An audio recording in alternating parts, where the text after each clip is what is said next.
Welcome to your community. This is your hometown. This is Walton Entertainment. This is where you can hear from the community and those making a difference. We explore topics, local festivals, arts and entertainment, and local news. For this program and much more, visit us online at yourlocalstream.com. That's yourlocalstream.com.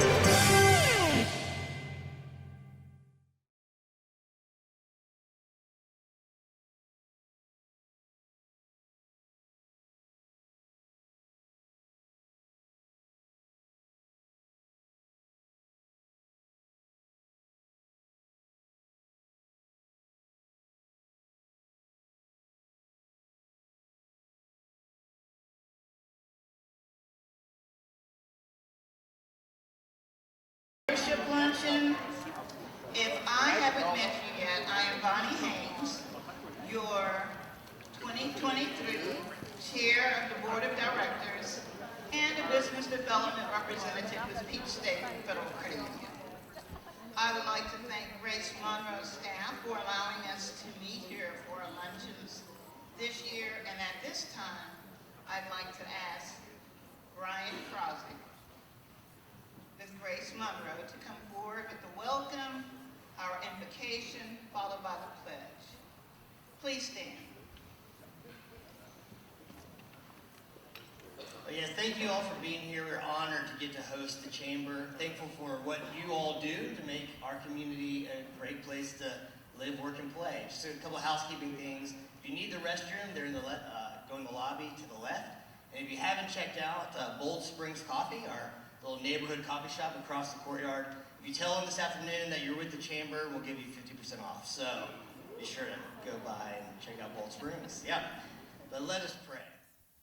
Father, we thank you for this beautiful day. God, thank you for each of the men and women in this room, the ways that you've uniquely gifted them and positioned them to be an influence and blessing for our community. And so we pray for mutual encouragement, for wisdom and discernment as we lead forward. And we pray blessing over this food and this time together. Give us what we need to honor you, to glorify you with our lives and our work. In the name of Jesus we pray. Amen. Amen. I pledge allegiance to the flag of the United States of America and to the republic for which it stands, one nation, under God, indivisible, with liberty and justice for all. You may be seated. Thank you. So we would like to thank our sponsors today, Jenny's Custom Embroidery, PSP Group, and State Farm, Patty Souther. I will give each of them the opportunity to come up and say a few words. Jenny with Jenny's Custom Embroidery, followed by Eli Luciana with PSP Group, and then Patty Souther with Patty Souther State Farm.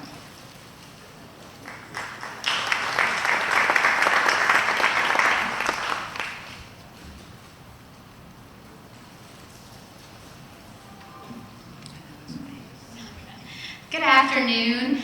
I'm so excited to sponsor. We have done this for many, many years together, and it's great to be able to sponsor with friends.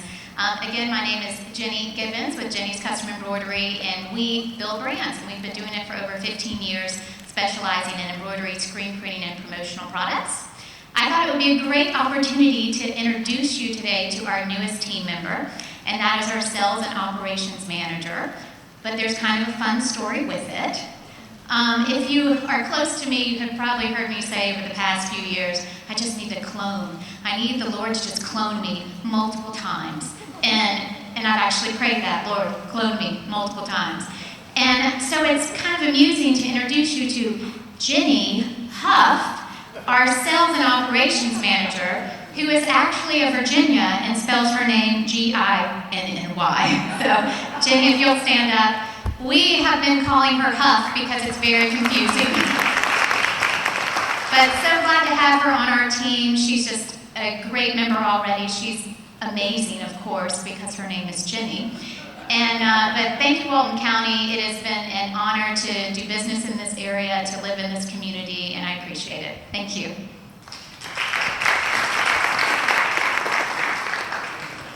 Gonna jump. I don't want to trip. Hey, good afternoon, everyone. Like Jenny was saying, me, Jenny, and Patty have sponsored this event together. We think it's 8 years. We're hoping Patty knows because neither of us can remember.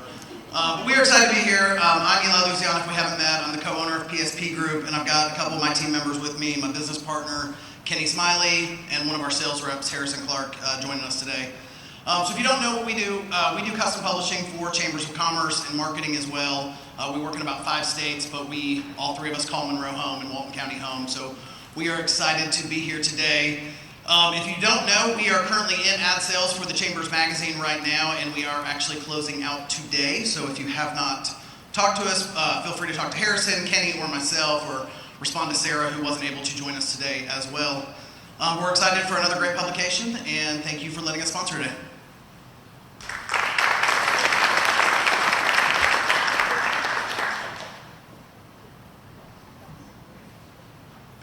Hi everybody, I am Patty Souther and so glad to be with you guys today. Thank you Brian and your whole team for allowing us to be here today at Grace Monroe. We have, let's just call it 8 years. We don't really know how long we've been doing this, but it is a pleasure to always have our sponsors, our little group. June 1 of this year, I celebrated, my team and I, our State Farm Agency 30th anniversary. And State Farm, on June 7th, celebrated 101 years here in America. State Farm continues to be the #1 in the entire country for home and auto insurance. And once again, State Farm Life Insurance was ranked #1 by J.D. Power Life Insurance Study for customer satisfaction. In addition to State Farm products, we also offer Rocket Pro. I'm a Rocket Pro mortgage loan originator, and then I have 2 professional designations. I'm a retirement income certified professional, and it's a mouthful, chartered financial consultant. And so we'd love to help you plan for your life insurance needs, your retirement, and also your investment needs. We have an office motto, and Susan is our talented artist, and it says when you walk in our door, we protect the things you love and the ones you love. In addition to our wonderful customers that we're so honored to serve, the very best thing about this State Farm agency is our fabulous team. Would you guys please stand? Susan Blair, Allie Izquierdo, Allison, Kimberly Cosby, and Chandler Farmer. They help us do our everyday deal for you guys every day. Joy Chick is back home answering the phone, so we can all be here. And Jane Scott, many of y'all know Jane. She has a golf addiction, so she's out playing in a golf tournament today. But if you want a professional review of your insurance or of your financial needs, just give us a call. On the table, there's some forms. You can just leave them on the table if you'd like a quote. But thank you, Walton County, for being good to us, and we hope you all enjoy our luncheon.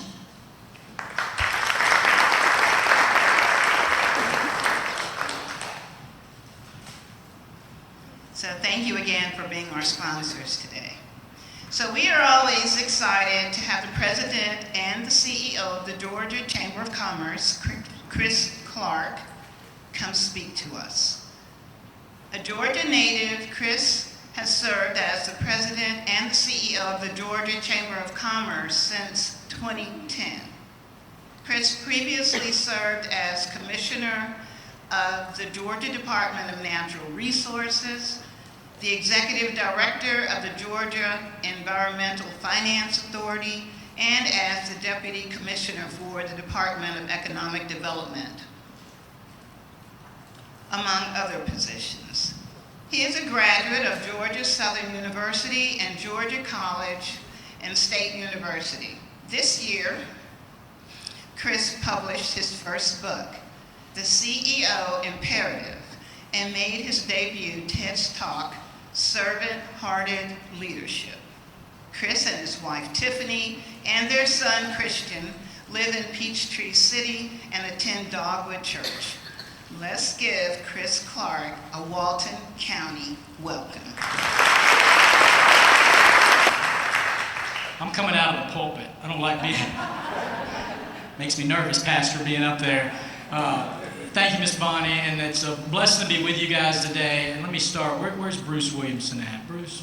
Did Bruce already leave? Bruce has been such a blessing to this community, the General Assembly. He's been on my board for almost 20 years, but Bruce does an incredible job representing you, job creation, economic development, and businesses at the Capitol. Bruce, thank you for your service and what you do. Really appreciate you. Thank you. And I know I say this every year that I come here, and she pays me to say it. No, but you really do have one of, if not the best, one of the best Chamber of Commerce presidents anywhere in the country, and you've been blessed that she stayed here this long, serving this community, and the fact that she's got the best first husband in the state of all of our chambers. So thank you guys both for what y'all do. We appreciate you. All right, so let's jump into this. Raise your hand if you have job openings in your company right now or your organization. And just 4 of you. The rest of you are just embarrassed to say it. So that's what I want to spend our time talking about today. Now, normally I have a clicker, but my friend in the back is going to click. She's going to be my clicker as we move through this. Let me give you a couple of prerequisites about this discussion. This is... I'm losing count now, but it's roughly the 212th time I've given this presentation.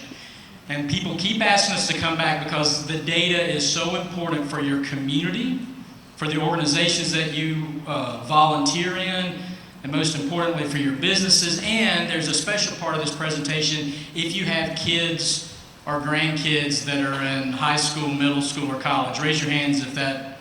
Okay, you're going to love the end of this presentation and the data that we're going to share with you. Here's the second thing. I'm giving this today. I'm sharing this data around the state. I'm sharing it with you guys for your benefit. So if you got questions, stop me, raise your hand, scream at me. Afterwards, we can have a conversation. But I want you to get something out of this today. The other thing is, this is data. I don't make the data. Right? I'm just sharing with you the data that the Georgia Chamber feels is extraordinarily important for the future of this state. If you don't like the data, don't blame me. I'm the messenger, right? The Bible says don't shoot the messenger, don't shoot me. But you need to understand that data, quite frankly. And the last thing I'll say is this. There's a lot of data in this presentation. If you like data, you're going to love this. If not, and this is the time to check your Snapchat or Facebook, if you'll just hold it down low so I don't see it, so I don't feel like I'm not doing my job. Are we all on the same page now? Okay, so before we talk about kind of the future, let's talk about where we are now. Let's click to that first slide. The work that Bruce has done with Governor Kemp, our economic development partners, has been absolutely incredible over the last 5 years. Georgia's had 5 years of record economic development growth. Unlike anything that we've seen, I've been doing this for almost, I wouldn't say, for a long, long time. But we've never seen this type of economic activity. A lot of it's global, right? Companies moving back to the U.S. A lot of it's for the fact that Governor Kemp kept us open during COVID, that sent a message to companies that we want you here. But over the last just over 5 years, 2,100 companies have announced they're moving to Georgia. Those 2,100 companies will, by themselves, invest $90 billion into our economy. And so no matter what happens economically, globally, a downturn, a recession, bump in the road, bless you, we're going to do pretty good. Because that $90 billion is going to take about 3 years to flow through the economy as we build out these facilities. That's not payroll, that's just equipment, land, and getting stuff built. And the really cool thing about that number is that almost 80% of that is happening outside of Metro Atlanta and rural communities, which again goes back to the great work of the General Assembly and the partnership with the business community. The one number up here that does worry me is the fact that those companies need about over 200,000 Georgians to come to work, just like you need Georgians to come to work. So let's go to the next slide. Let's go to the next one. I won't bore y'all with all these numbers. Go to the next one. Go to the next one. So, as great as we've been doing, all these mega projects coming, all the supplier networks that are coming to town, we still have communities in Georgia that are expected not to grow. right? As good as this community's doing, you've got neighbors not far from here that still are going to struggle. And that's why my job at the Georgia Chamber is to make sure that we continue to be the best place to do business, to bring good policy solutions to the General Assembly, but at the same time to make sure that the business community are working on these issues so that those counties that are in red up there will turn blue. And that's not a political statement, that's just the color code on our map. You have to be so careful about everything you say these days, Bruce. But you can see, if I showed you this map 10 years ago, pretty much everything south of I-20, with the exception of Atlanta, would have been red and a job loss. So we really have turned the corner, things are going well. So our formula is a formula that we think communities need as well. So let's look at the next slide. It's very simple. Number one, we have to continue to build out our infrastructure of the future. That's broadband, that's the right roads and bridges, that's our healthcare system to make sure that we're taking care of men and women in Georgia. We also have to make sure that we're a competitive state. Vitally important that for all those counties that still aren't growing jobs, that we have all the tools in the toolbox, from tax incentives to dealing with lawsuit abuse, to dealing with how we help minority small businesses, veteran-owned small businesses. We want every company and every community in Georgia to do well and thrive. And so that's why you look to have a good business climate.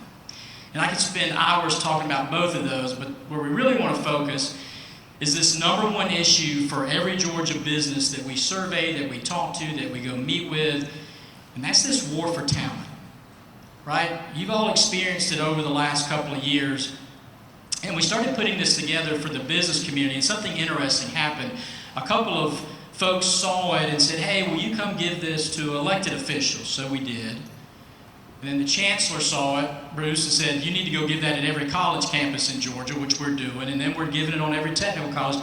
Now we're sharing this presentation with our school systems as well.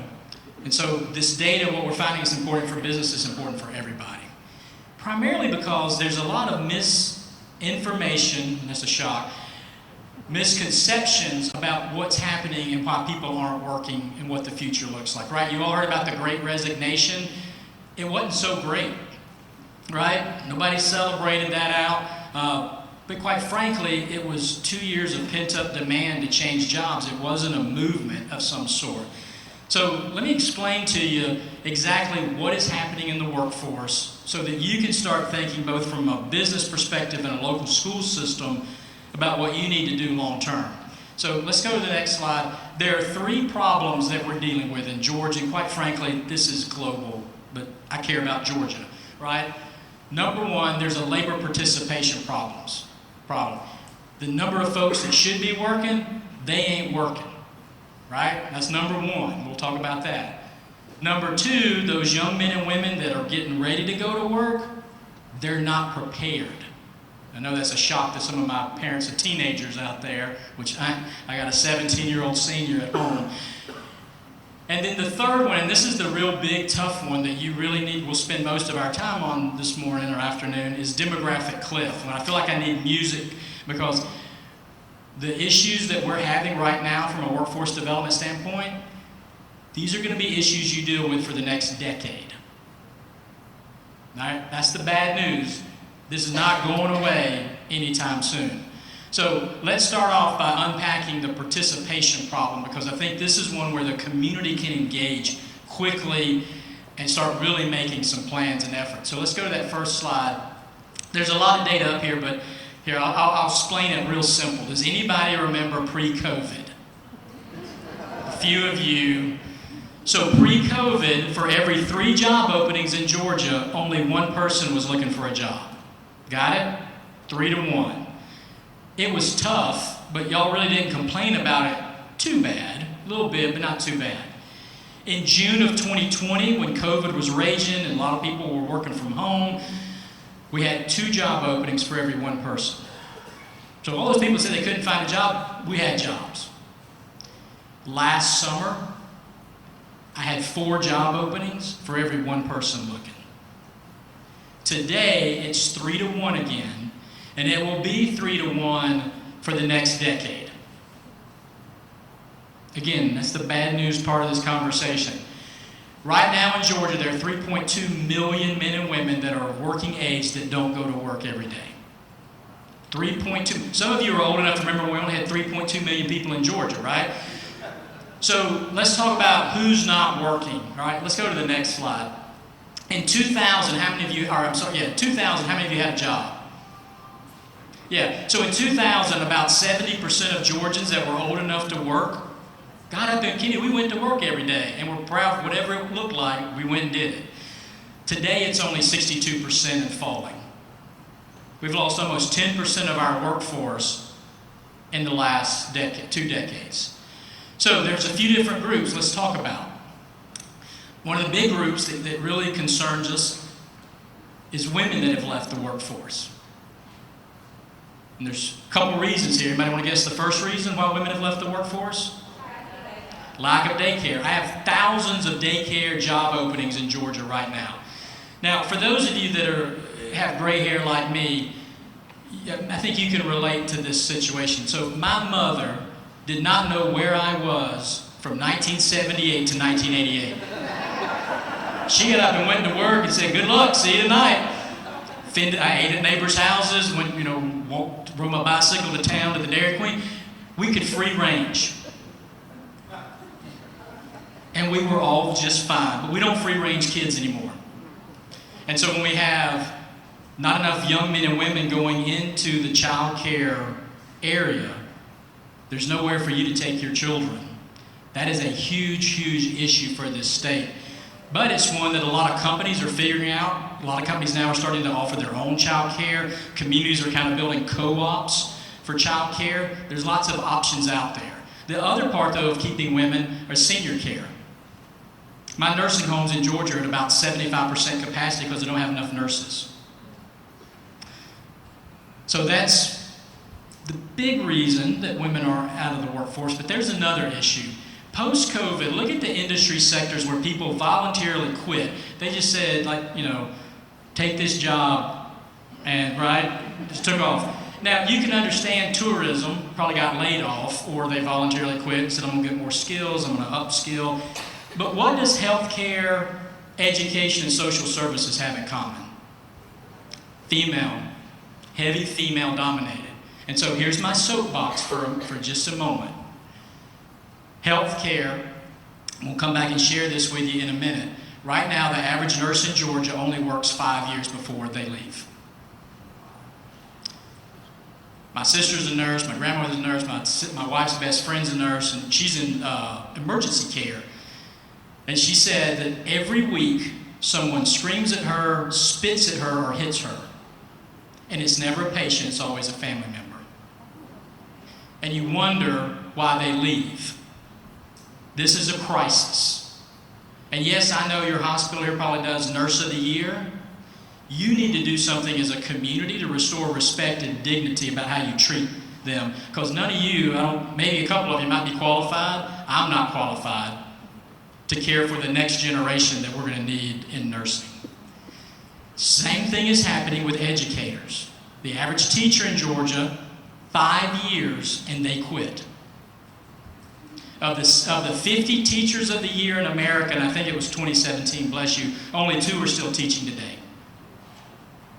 Burnout is the number one reason, but when you get into burnout, it's how children treat their teachers. What the heck? There's TikTok challenges to go hit a teacher. Oh yeah. Oh yeah. Now, I remember in 6th grade when the kid beside me smarted off to Miss Compton. She hit him full square between the eyes with a loaded eraser from a good 20 yards away, sidearmed. You didn't mess with her. That kid didn't speak again all the way through high school. If you called his name, he said, never said here again. The other reason that teachers are leaving the workforce more so than the kids, because they have a passion for kids and they have some level of working through that, it's how parents treat teachers. Stop it. Be better than that. Because you don't want to educate these kids, right? So again, I would ask you to think beyond the long-term effects of what this is. How do you as a chamber, as a community, show value, dignity, respect to those professions so young people want to go into them long term. Got it? Got it? Got it. Okay, so who else is not working right now? Here's a disturbing trend. Are middle-aged men.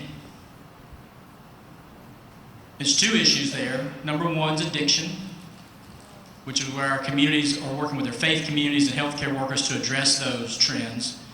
But the other one, and I know this is going to be a shock to the women in the room, there's probably a pride issue going on here too, ladies. Men have been, their skill sets are no longer effective, and they're too proud to go back and upskill and go back to school. So our technical colleges are trying to look for ways to offer, micro-credentials, easy ways to get those skills that they need. And then there's a third group that's not working today. The unemployment rate in Georgia is 3.2%. The unemployment rate for recent college graduates is 5.8%. You're spending all this money to send your kids to get whatever degree they're getting, and they're coming out and they can't find a job. Anybody experience that? Have any frustrated parents in the room? So why is that? So one more point before we leave the participation issue. As a community, you need to know who's not working, why they're not working. I would also encourage you that there are people in this community that want to work that you're not reaching out to. Men and women that have been convicted, we have programs to help bring them back into the workforce. Men and women with disabilities who want to be there, maybe they need a little more patience, but oh my gosh, they're loyal and they want to work for you. Refugees, 90% retention rate if you hire a refugee. And the other group, I'll just put a bug in your ear, foster kids when they age out of foster care. They will be loyal to you and they need those services and that support, but they're in your community. So you got to think differently to talk to those groups. You don't just post an ad on Facebook or wherever you post it. You got to think differently, but they're there. Let's help bring them back into the workforce. Now let's talk about preparedness for a minute. Let's go to the next slide. So here's the interesting thing. I kept hearing businesses tell me kids aren't prepared when I'm hiring them. Young men and women aren't prepared to be here anymore. Then post-COVID, it got worse. And so we started trying to figure it out. And then college professors started telling us kids are much less prepared to be in class than they were 5 years ago. So, okay, COVID had an impact on that, I get it, but there's more to it. So we believe there's two issues. Number one, kids aren't working. How many of you had an after-school job growing up? Summer job? No more. Nationwide, 40% of our high school students will graduate this year never having worked a day in their life. Which means they've never been yelled at, never been late, Kenny, never had to cover for somebody, never had to work overtime, never developed any of the skills that you all developed in high school that made you a decent college student, maybe not a great one, but a decent college student, and a work ethic. Holy cow, what has happened to the work ethic? We need a national effort to restore the value of work in this country. So these young men and women can get in. Now some of this you got to work on. Internships, apprenticeships, hiring. We knew young men and women this year that came home from college in Peachtree City. You couldn't find a job in town. People were unwilling to hire them, and the guys were saying, well, you're only going to be here for 8 weeks. Dude, that's an 8-week investment in the future for you to figure it out how to get them in and keep them. Right? That's on you. So figure that part of it out. So we got to get now. I've asked the state school board, and I've asked every school board that I've spoken to, you can actually do something about this. You can require real-world experience from every kid graduating from your high school.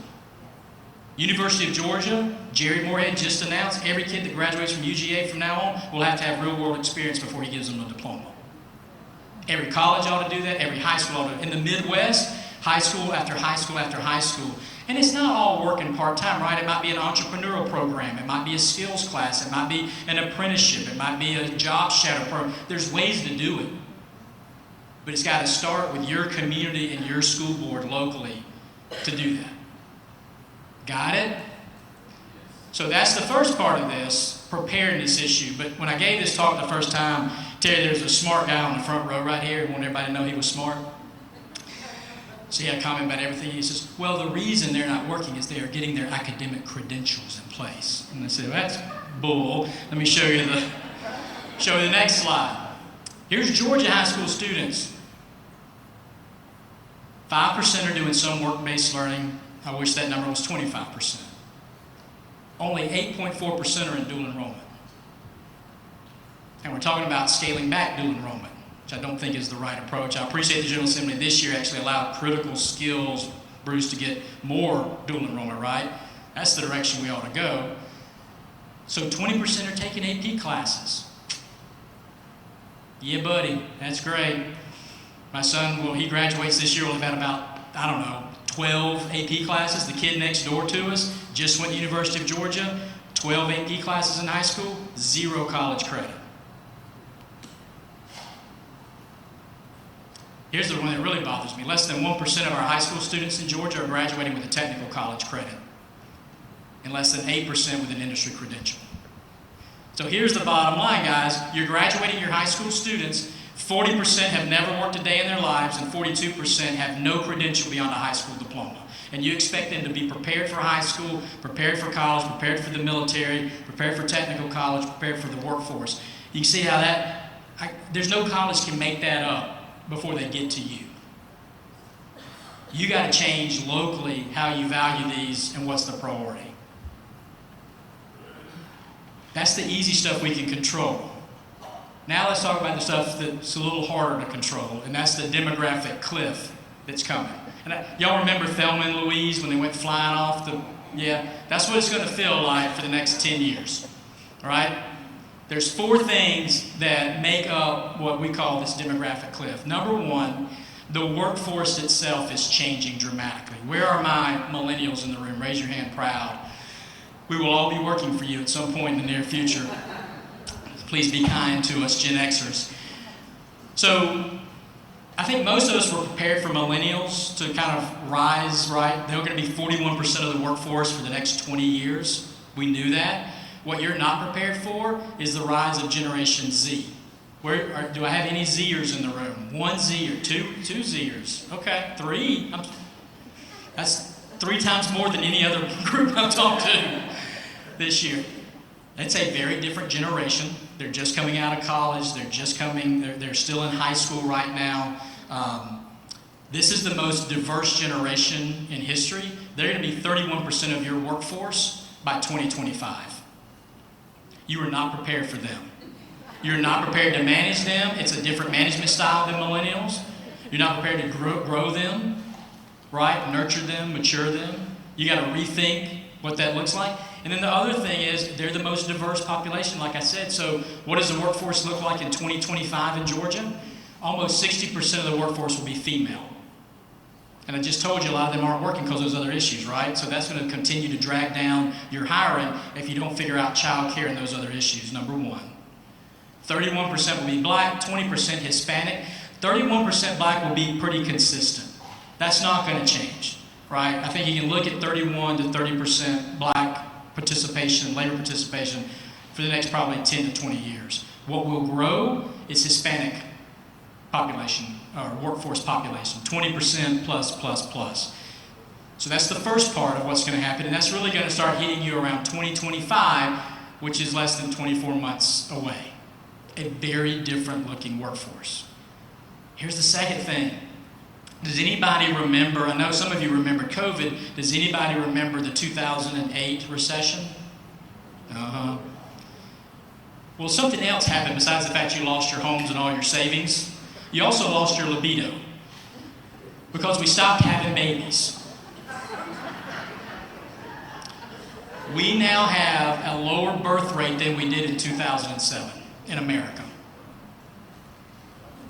So what does that translate into? Starting this year, my son's senior year, his high school graduating class in Georgia and in the whole country will be the smallest that we've seen in almost 30 years.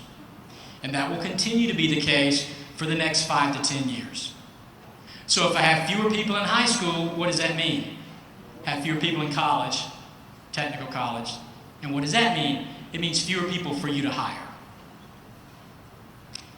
estimates say, some experts say, that 20% of American colleges will have to close in the next 10 years.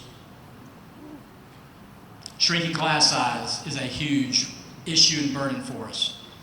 And then where are my baby boomers in the room? Woo! You had a good run. This is what we did. It's been a good time. See y'all later. All right. 73 million baby boomers will all be retirement age by 2030.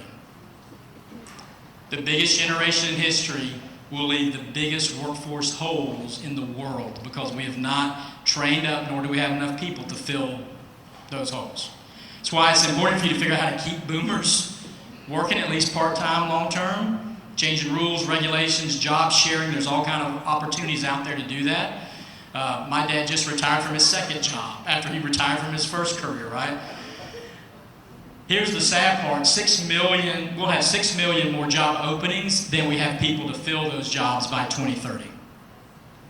See what I'm saying? 10-year issue, this ain't going away. And then here's the next part of the four-legged stool about the demographic cliff. Has anybody heard of the term artificial intelligence? Yeah.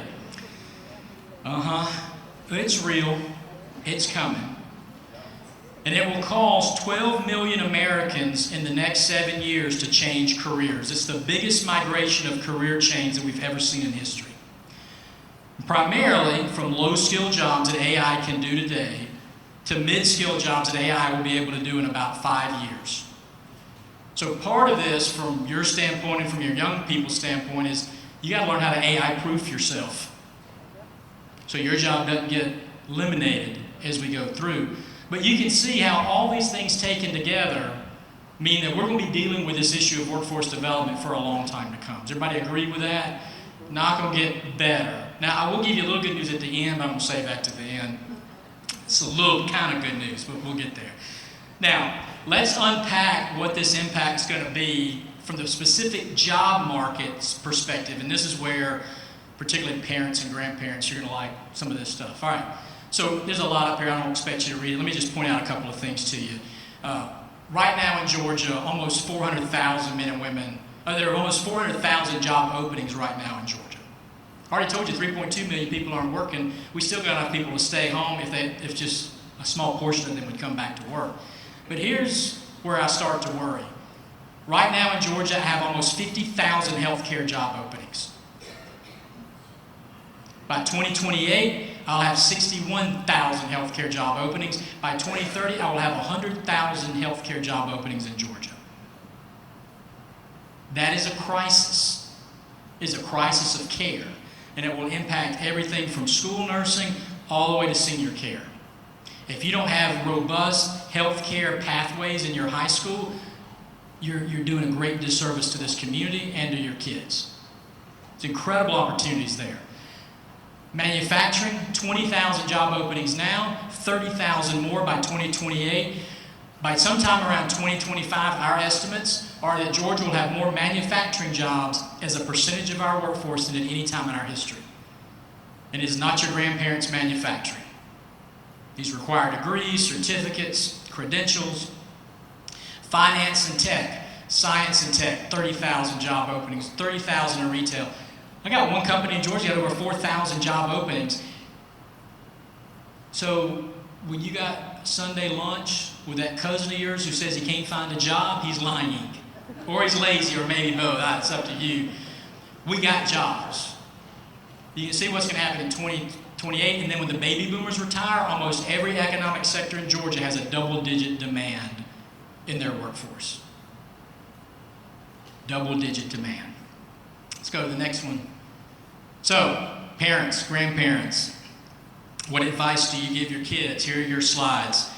By 2025, you want your best return on investment for a degree, anything in engineering, anything in nursing, anything in computer science and data, and economics is really finance and economics. We don't need a bunch of economists running around. That's a broader term for finance. But here's the other thing, 37% of degrees in America have a negative ROI. It would be better for your kids not to get that degree than go to school. Now, I'm proud of the chancellor The University System of Georgia have eliminated over 200 degrees in the last 24 months. Degrees that don't lead to a positive ROI. So if you want to go to Valdosta State and get your Eastern European poetry degree, you're probably out of luck. It's just not going to happen. So that's 2025. Let's go to the next slide. 5-year outlook. So now we're looking at about 2028. What's hot, what's not. Those declining sectors, anything in clerking, data entry, admin support, guys, all of that. As Bruce Springsteen sang, boys, them jobs are going and they ain't coming back. Those are the low-skilled jobs. I had a bank president come up to me the other day and said, we're starting to transition already around from bank tellers. We're just already starting that transition now. I talked to the CEO of a really big company that you all know and love who has 50,000 job openings right now, nationwide. And I said, oh, I get it. You're probably the guys that greet me when I walk in the door. He goes, no. It's all the AI back for the apps, the robots that'll be in the back of the shop. It's all tech-based.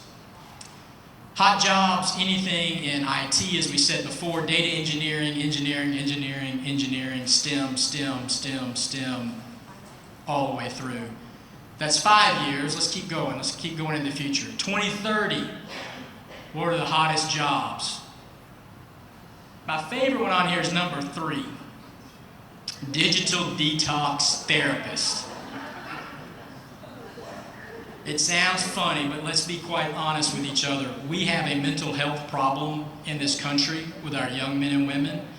And maybe some of you too, because your addiction to 3 screens. I gave a speech to a group of mayors last week, this same talk, and one of them right here, literally while I'm talking to him, he's got 3 screens set up in front of him. I was like, dude, just right here, give me 5 minutes. Take a look at some of those other ones. But even as high tech as all that is, I still need CDL drivers, right? Walmart today is hiring 19-year-olds to drive semi-trucks and paying them $130,000 a year. Now, most of you are thinking, that's a lot of money, and maybe I should switch careers. I'm thinking my 17-year-old wrecked my pickup pulling out of the driveway. I don't want a 19-year-old driving a semi-truck, but that's where we are right now. Let's keep going. By 2035, here are the degrees that my businesses are telling me will be in the most demand. Again, if you're in the back of the room, you can't read it. Again, engineering, computer science, health, biotechs. That's going to drive this economy long term. But here then is the other problem that we're facing, primarily because of all of our very highly skilled retiring baby boomers. We have spent 20 years telling every kid in Georgia they need a 4-year degree, which is really about a 5 or 6-year degree, let's be honest. And we have lost maybe 2 generations of skilled tradesmen. Look at this next slide. Those skilled professionals in flooring, anything in mechanics. I had some genius the other day said, well, we're all going to drive electric cars and we won't need mechanics. I said, dude, it's not a magic carpet. It's still got parts that move and somebody got to fix it at the end of the day. Guys, you need as a community, particularly those of you that are in the skilled trade professions, construction, and some of these other areas, you need to be in the high schools talking to kids about the value of these jobs and the fact that if they'll go to technical college, get this degree or certificate, they'll make 6 figures in 5 to 7 years and they'll own their own company. You're not doing a good job as a community of telling them that story. And parents, you're horrible at it. Because heaven forbid my kid goes to technical college. Well, heck, I got kicked out of technical college when I was a kid. These are great jobs. These are the jobs that are going to make this state run. These are small businesses. These guys are going to fix the roof, build your house, fix your plumbing. We're losing all of those skilled professions. 40% of all skilled professionals in America will retire in 2030. 40%. I had a lady the other day came up to me afterwards and she says, I want to talk about what you talked about. I said, yes, ma'am, what you want to tell me? And she says, you're right. I said, well, oh, okay, can we narrow it down a little bit? And she said, about plumbing. I said, okay.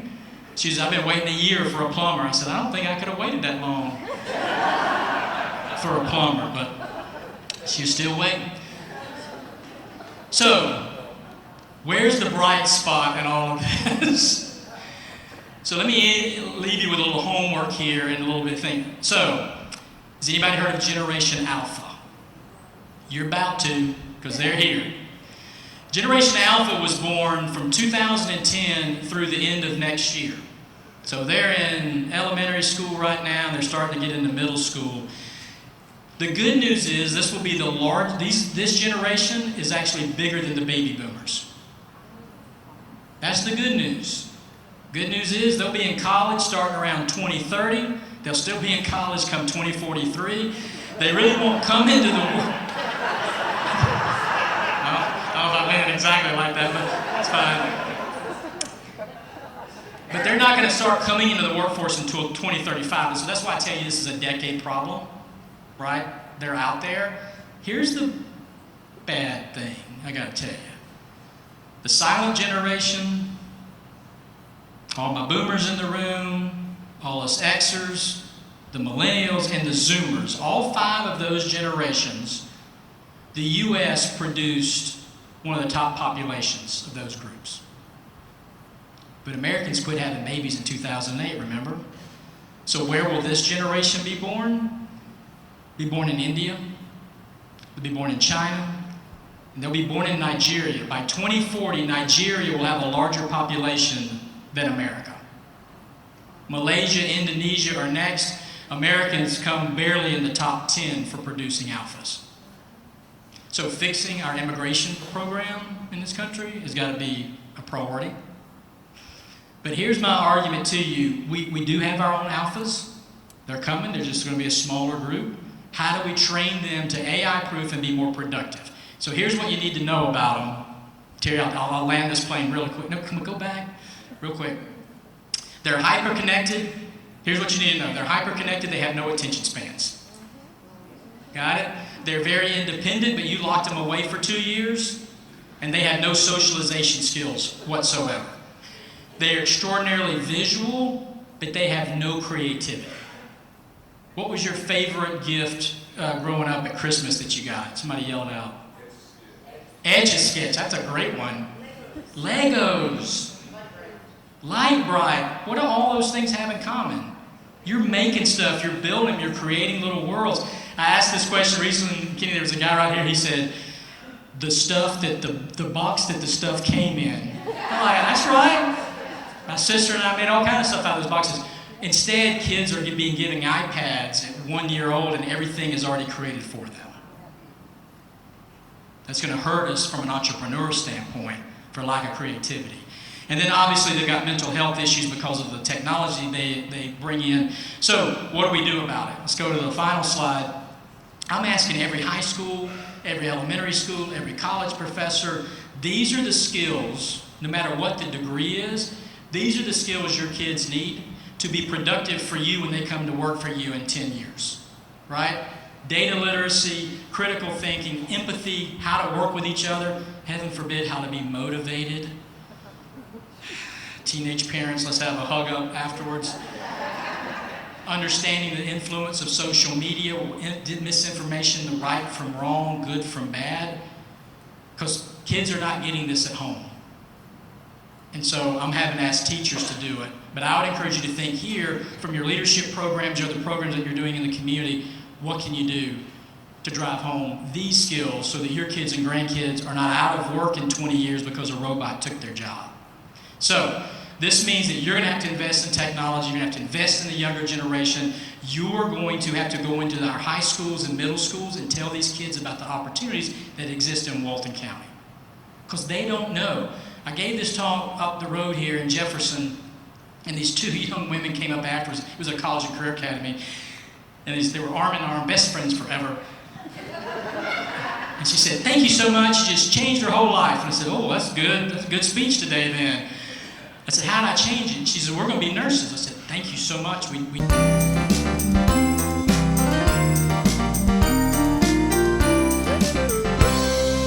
Hello, I'm Kenny Sargent with the Walton County Recycling Center and Keep Walton Beautiful. I want to thank everybody for tuning in.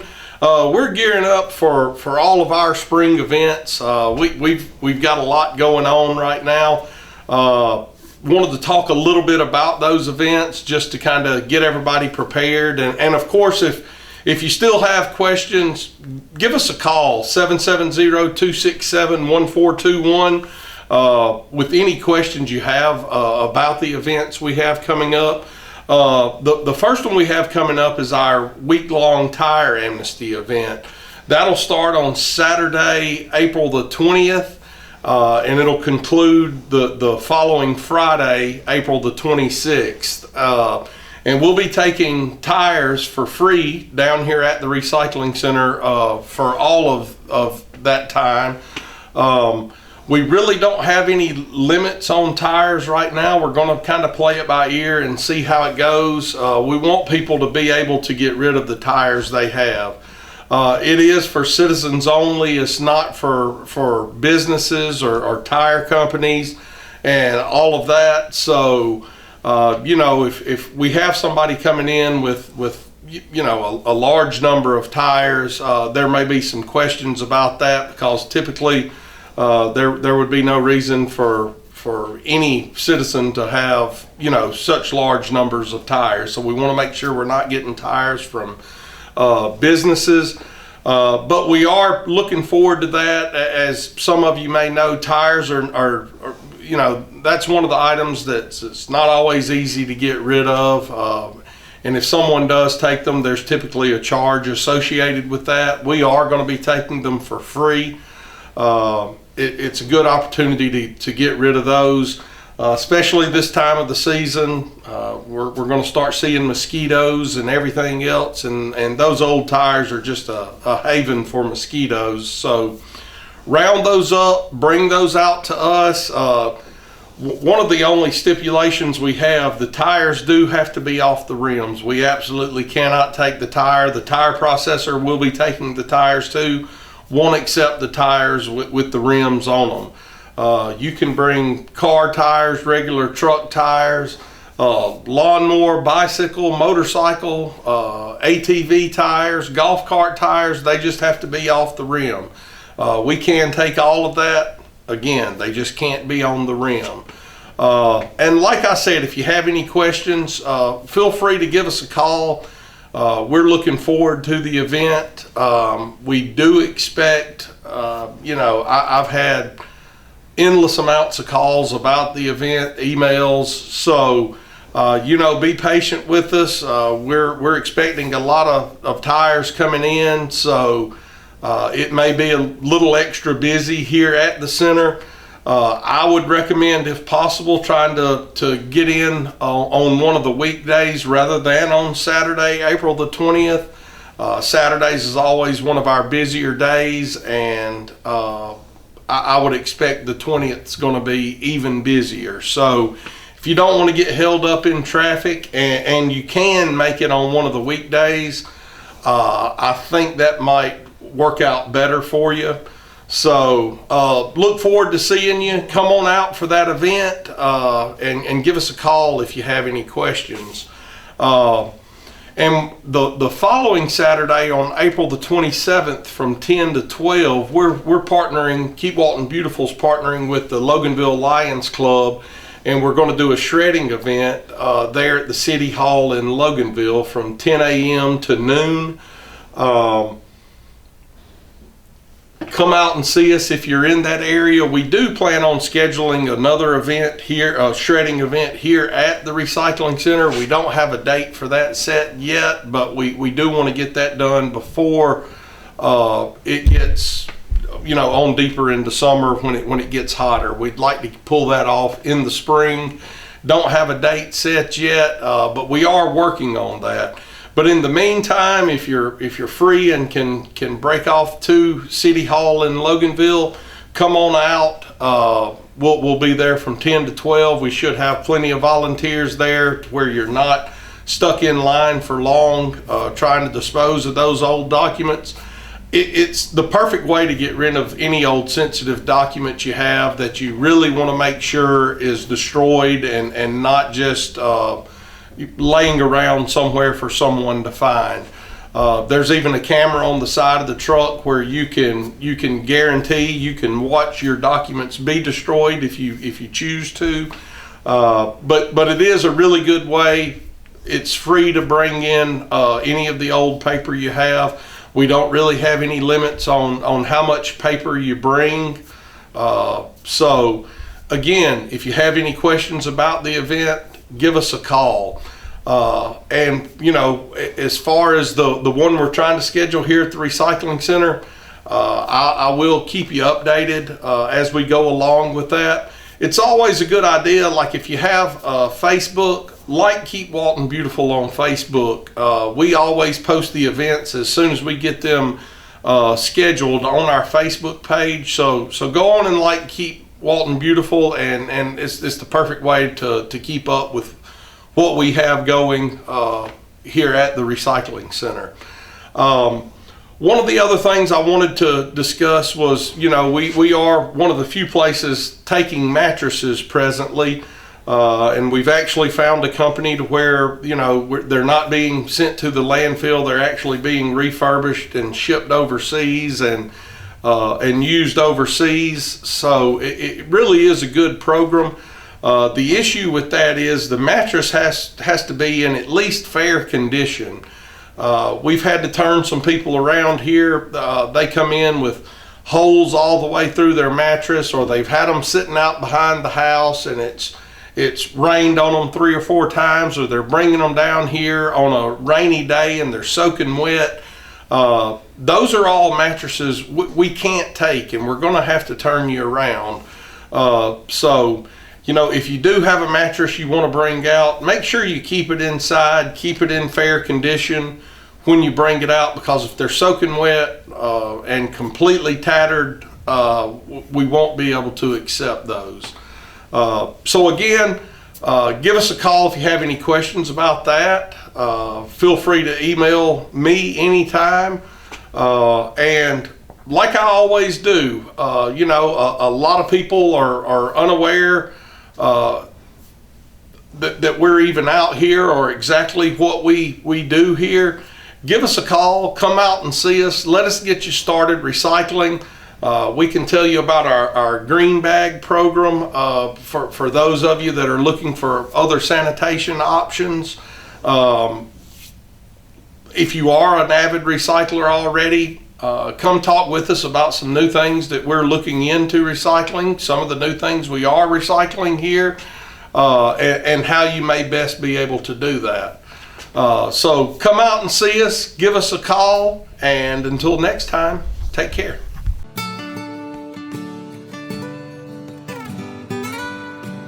Hey, I'm Kason Howard. I'm the Walton County 4-H agent at the UGA Extension Office down on Criswell Road, south of Monroe. I just want to let you know some things that are coming up with 4-H. Our biggest thing is Cloverleaf Summer Camp, which is coming up in the middle of June. It'll be for grades 4 through 6. So if you have any kids or grandkids that are interested in going to Cloverleaf Camp with us, give us a call and we'll put you in the right direction. Also, we have our team leader training coming up at the end of April, so that will allow students in grades 7 through 12 to gain some leadership experience through activities and lessons. And we also have junior rally coming up near the end of April. That's for 7th and 8th grade students. It's a weekend at Wauseega 4-H Center near Dahlonega. It's a weekend full of leadership and outdoor recreation and all sorts of things up there in a beautiful site. So if you have any questions about anything coming up with 4-H, just give us a call at 770-267-1324. Thank you.